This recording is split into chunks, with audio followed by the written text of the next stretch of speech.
നമസ്കാരം, ഞാൻ doctor Soumya, ENT സർജനാണ് KIMS അൽ ഷിഫ ഹോസ്പിറ്റലിൽ.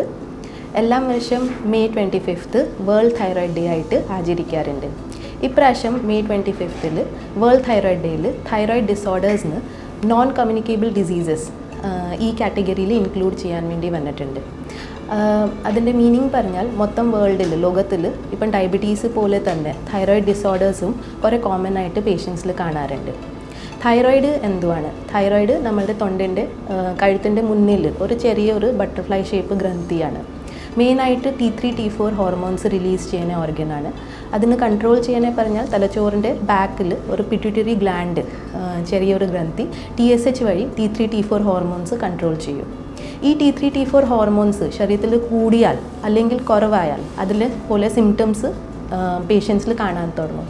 സപ്പോസ് T3, T4 കുറവാണെങ്കിൽ ഹൈപ്പോതൈറോയിഡിസത്തിൻ്റെ സിംറ്റംസ് എക്സസീവ് വെയിറ്റ് ഗെയിൻ, കൂടുതൽ തടി വയ്ക്കാന്, ഭക്ഷണം അത്രയും രീതിയിൽ കഴിച്ചില്ലെങ്കിലും തടി കൂടുതലായിട്ട് വരണേ, കൂടുതൽ തണുക്കന്, വേർപ്പ് കുറവാവുന്നേ, ചിലപ്പോൾ ഒക്കെ മാനസികമായിട്ട് വിഷമങ്ങൾ, ഡിപ്രഷൻ അങ്ങനെയൊക്കെ വരണേ.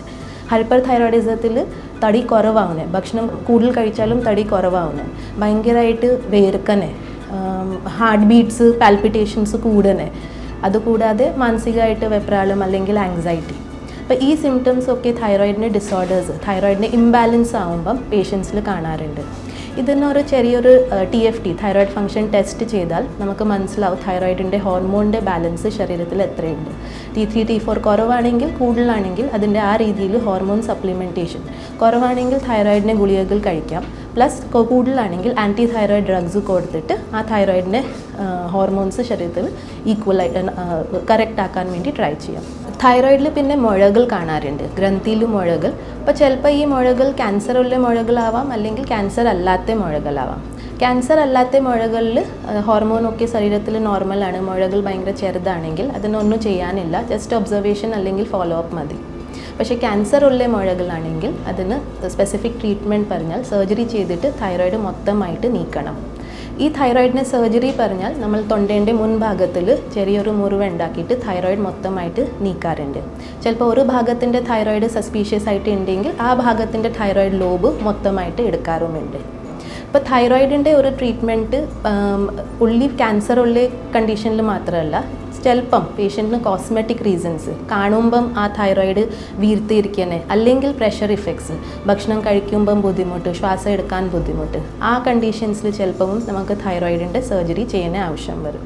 അപ്പോൾ അങ്ങനെ തൈറോയിഡിൻ്റെ അസുഖങ്ങൾ, തൈറോയിഡിൻ്റെ ഹോർമോണൽ ഇംബാലൻസസ് അല്ലെങ്കിൽ തൈറോയിഡ് റിലേറ്റഡ് ക്യാൻസർ ഉള്ള അസുഖങ്ങൾ 100% കംപ്ലീറ്റ് ഒരു ലളിതമായ ട്രീറ്റ്മെൻറ്റ് ആയിട്ട് ഹോർമോണൽ സപ്ലിമെൻറ്റേഷൻ, തൈറോയിഡിൻ്റെ ഇംബാലൻസ്, ഹോർമോൺ ഇംബാലൻസിൽ ഹോർമോൺ സപ്ലിമെൻറ്റ് കൊടുത്തിട്ട്, അല്ലെങ്കിൽ സർജറി, ക്യാൻസർ ഉള്ള രോഗമാണെങ്കിൽ സർജറി വഴി അത് കംപ്ലീറ്റ് ആയിട്ട് നമുക്ക് ക്യൂർ ചെയ്യുന്ന ഒരു രോഗമാണ്.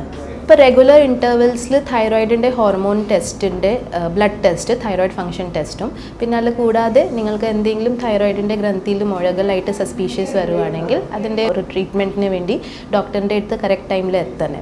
സപ്പോസ് ഈ മുഴകൾ ക്യാൻസർ ഉള്ള മുഴകളാണെങ്കിൽ എവിടെയും വേറെ സ്ഥലത്തിൽ സ്പ്രെഡ് ആയിട്ടില്ലെങ്കിൽ ഒരു 100% നമുക്ക് ഇതിൻ്റെ ക്യൂർ ചെയ്യാം.